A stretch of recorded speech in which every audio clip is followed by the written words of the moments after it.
Hi everybody, welcome back to the Gallowgateshots YouTube channel and podcast, and welcome back to another match preview after the disappointing crash out of the FA Cup last night at the hands of Sheffield Wednesday. We now turn our attention to another cup. This time it's the EFL Cup Quarter Finals, where we play Leicester City. I'm Scott, I am your host for this one, and today I am joined by Daryl and Kris. How are you boys? Has everyone recovered after last night? Daryl, I know you were there last night. Have you dried off yet? Yeah, well, luckily for me, I was undercover, so I didn't get too wet. But yeah, fully recovered. And Kris, how are you, my friend? I'm not bad, mate. Yes, last night when we're done with reaction to the match, losing at Sheffield Wednesday, I think everybody was a bit, I would say, disappointed, a little bit annoyed at it. But it's a different competition. I would expect, not necessarily Eddie Howe has learned from the mistakes, because I think the team which was strong enough to beat Sheffield Wednesday, I believe it was. But I think we're going to see a completely different side against Leicester City. Yeah, we will. I actually absolutely agree, but we'll come to that once we discuss this match coming up. Before we do that, I need to let everybody know that the Gallowgateshots match preview is sponsored by Magpin badges. Magpin are your go-to site for high-quality, unofficial enamel pin badges of Newcastle players, legends, and retro kits. For more information on Magpin, their website is magpinbadges.bigcartel.com. Right, so as we've already discussed, this is the EFL Cup Quarter Final. This is the one that matters. This is probably our biggest game of the season. It's Tuesday night, 8 p.m. kickoff, under the lights at St. James's Park. I believe for those of you who can't get to the game, it is live on Sky Sports main event, Sky Sports Football, and their high def channel, which will be nice to watch if you can get a good, if you get access to that. Interestingly, I had a little look. There's only 2 games on TV, and the other 2 on. So it's us and I believe Man City that get the pick of the TV, in the Man U game and the Wolves Nottingham Forest game, not televised in the UK. We'll turn our attention to Leicester before we talk about Newcastle. They've had a pretty shaky start since the return from the World Cup. Obviously, you know, it was only a couple of weeks ago that we did a preview for a game, and we easily, I would say, beat them 3-0. We didn't seem to even get out of second gear. That was on Boxing Day, and they've lost their other 2 games, albeit it was against Liverpool and Fulham. However, they did win their FA Cup third round tie yesterday against Gillingham, which I thought it was a weakened team, but when we talk about the injuries later, I actually think it's not weakened. It's just that's who they have to pick because that's all they've got left. Daryl, we'll come to you first for this one. Given the previous result a couple of weeks ago, we have to be going into this one full of confidence. I think there's definitely going to be an element of confidence there, Scott. Absolutely. You know, the result down at Leicester was absolutely superb and dominated them from the get-go and got those 2 quick goals and then followed it up by winning the game pretty much before half-time came about.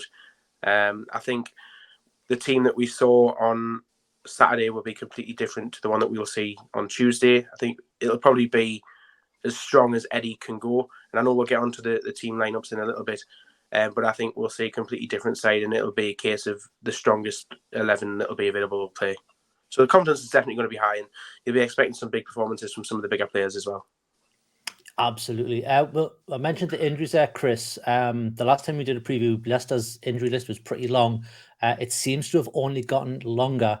I'll ream off the names of the injured players that were on the Premier Injuries website. Some of these might be back, but you've got Justin, Evans, Pereira, James Maddison, is it Pratt? Pratt.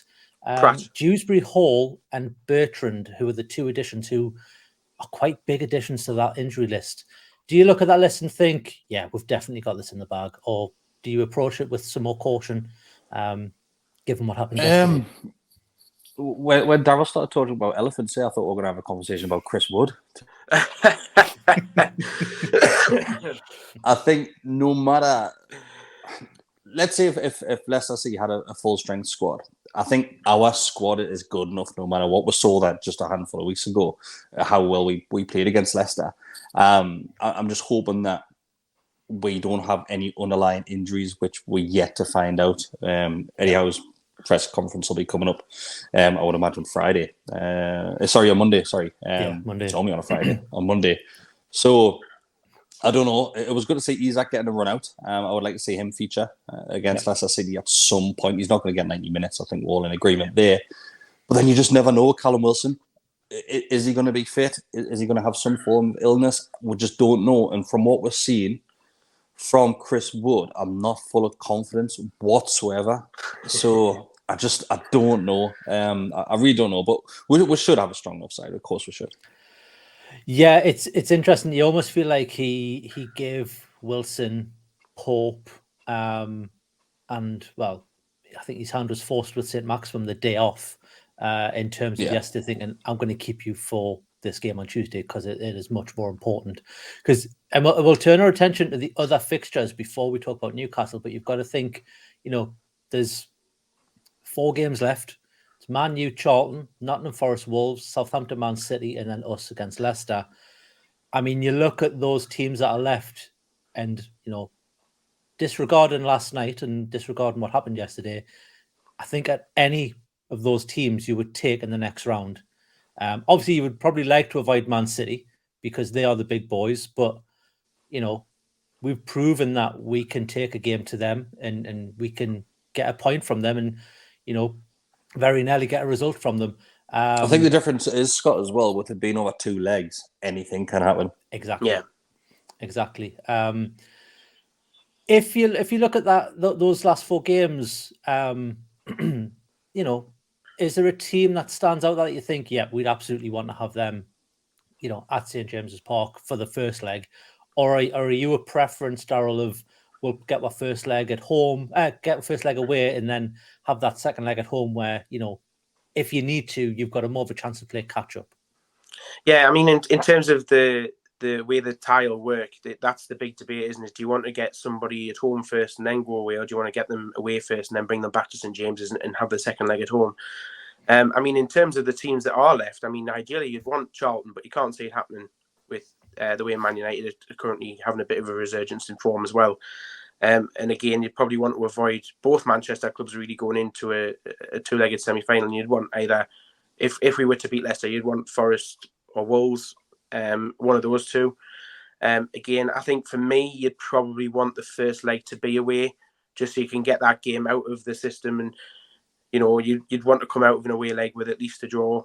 I mean, some teams would be able to cope with a very narrow defeat, I suppose, in a first leg and get yourselves back home and do the business in front of a home crowd. But for me, I think the second leg has to be at St. James's for it to stand any chance, no matter who it is. We can have that dominance. We can have the full stadium, the full crowd, and the momentum behind it.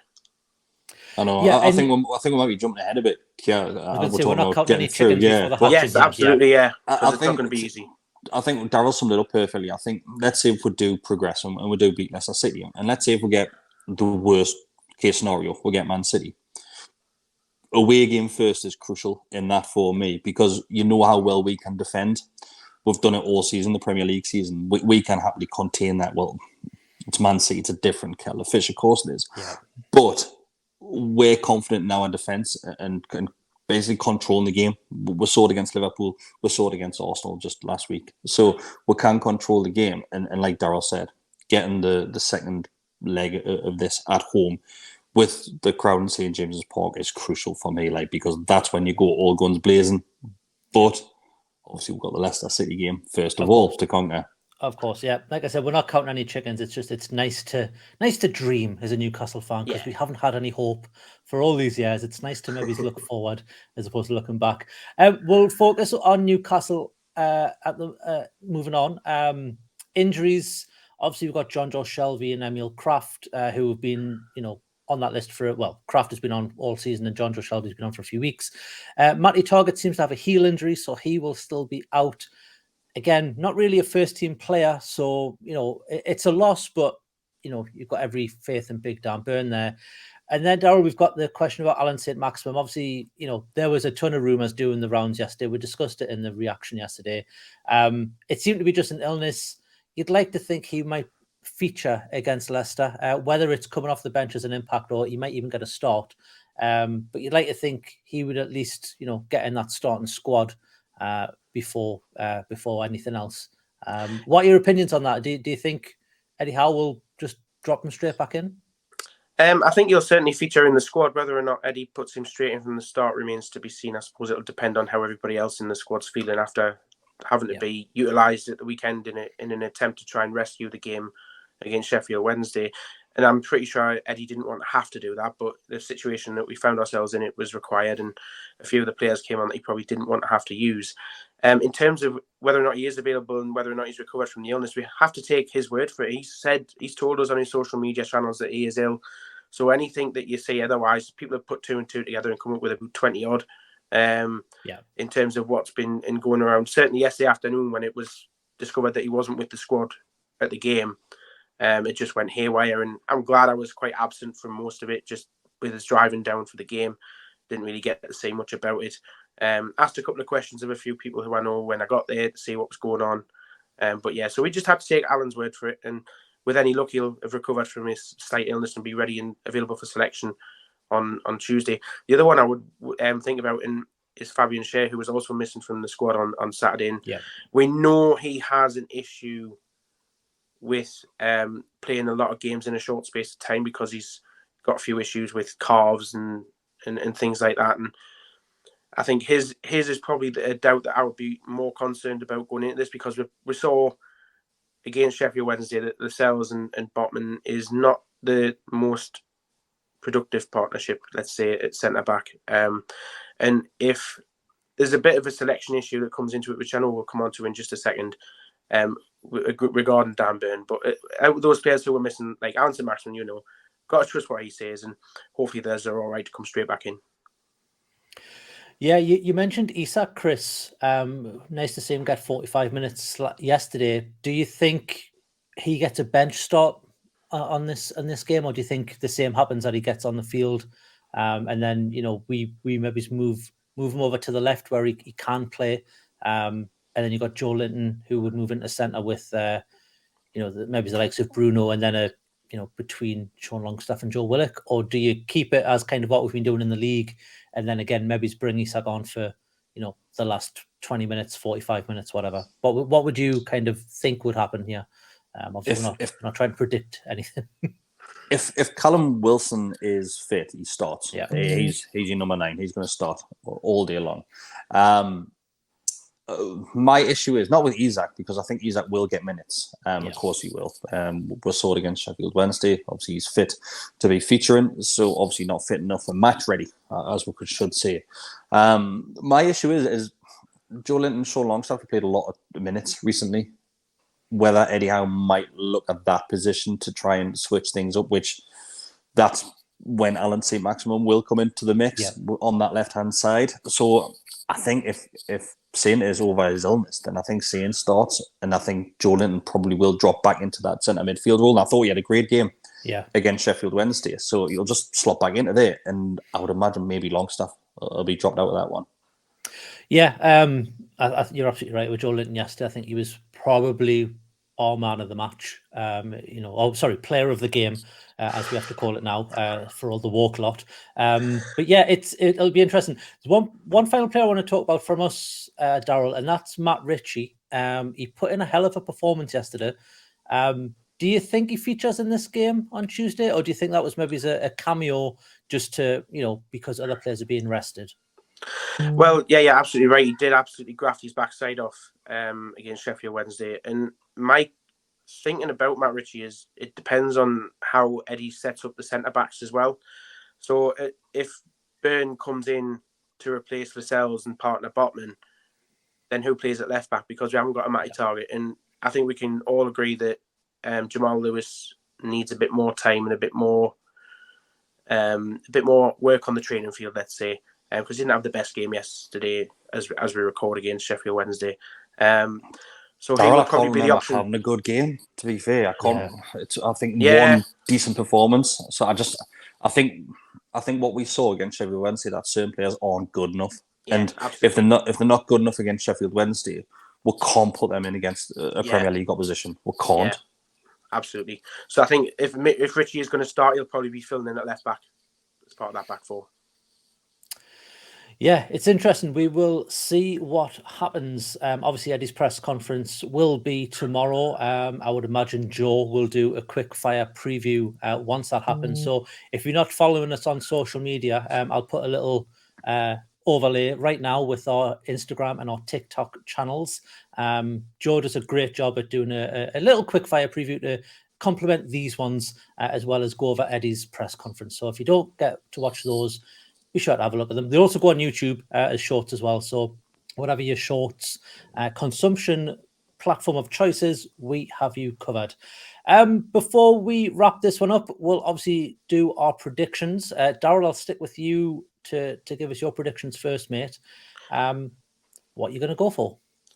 I'm going to go with a 2-1 win. I think it'll be another very close game, depending on the side that comes out and the side that we see.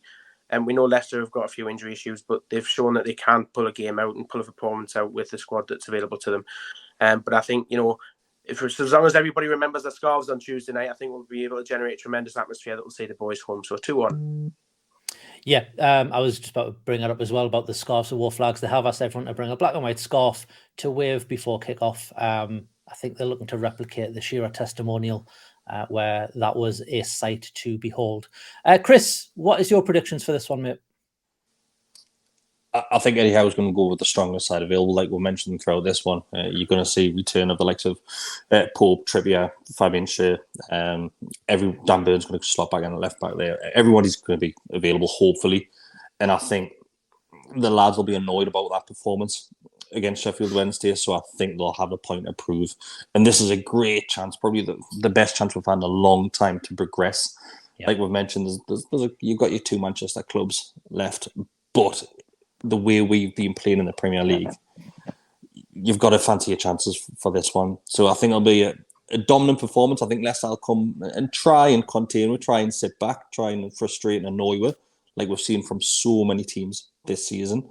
But I think the quality will be there, and the lads will prove a point on Tuesday night. And I'm going to go with a 2-0 Newcastle United win. 2-0, nice. Yeah, it's interesting. It's almost like the tables have turned with Newcastle when you talk about teams coming and sitting back and kind of, trying to contain us. It's only been, half a season and a half since we were that team that would do that to not just the big boys, but to most teams. It's a funny one. It's weird. I'm still not used to it. And I still think, maybe we need a couple of extra players who can break those sort of teams down, because we've shown against, some teams that we find that quite difficult. Leeds was an example, and even, to an extent, Sheffield Wednesday, who, I'm not saying they sat back at all, but, we couldn't break them down in that second half. And, it was only until we brought on, the likes of Trippier and Bruno where we got those goals. Mm-hmm. When it comes to this game, I think it'll be a repeat of the Boxing Day result. I'm going to go 3-0. I think, given the atmosphere, given what happened yesterday, I think everyone, players, managers, fans, everyone is going to be up for this. It's going to be an unbelievable atmosphere. And I just cannot see it being anything other than a 3-0 win. So I'm going to go 3-0. We will progress to the semi-finals. And like I've said before, bring on whoever in that semi-final, because, we've got a point against City. We've already beat Man U this season. No fear at all. And that's really, really weird to say as a Newcastle United fan, but here we are in January. That loss against Wednesday hasn't dented your confidence like Scott, has it? Do you know why? It's because there was such a big change in the team. If that was our top tier team and that performance had happened, maybe it would have dented the confidence. But because it was, pretty much our fringe players, I've still got full faith that we've got the players who can do the business. I'm with you, mate. Yeah. But we will see what happens. It is on Tuesday night. Like I said, don't forget to bring your black and white flags to the game if you are going. And if not, put one on anyway. Just put one on in the house. It's cold. It'll save you putting the heating on. And give it a wave when you're watching it on the TV. Anyway, that's it for this one. We will be back with the Always Smiling Faces podcast tomorrow. Is that right, Kris? It's back Monday night. Back Monday. Yes, Monday night. Sorry, yes, it is Yeah. Sunday when we're recording this, but if you're watching this on Tuesday, it won't be on Wednesday. Plenty more content as well this week. We'll have another match reaction for the Fulham game, which is at the weekend, as well as all other goodness that you get from this channel. Don't forget to check out the shorts as well, or whatever you like to watch there. If you like this sort of stuff, be sure to scroll down of this video and hit the subscribe button, hit the thumbs up. We've been getting so many comments from opposition fans. It's been absolutely great seeing the amount of engagement. So leave us a comment down below with what you think the score is going to be and what you think we've been wrong. I think we had a few Sheffield fans the other day who were a little bit grieved that we were calling them Sheffield. So I'll call them Sheffield one more time, because they'll probably not be watching this one. But if you do want to go that one step further, we do have a subscription, a membership program where it's $2.99 a month. That'll get you early access to the pre-recorded videos, as well as access to the Telegram group. But unless anybody has anything else they want to add, we will wrap this one up.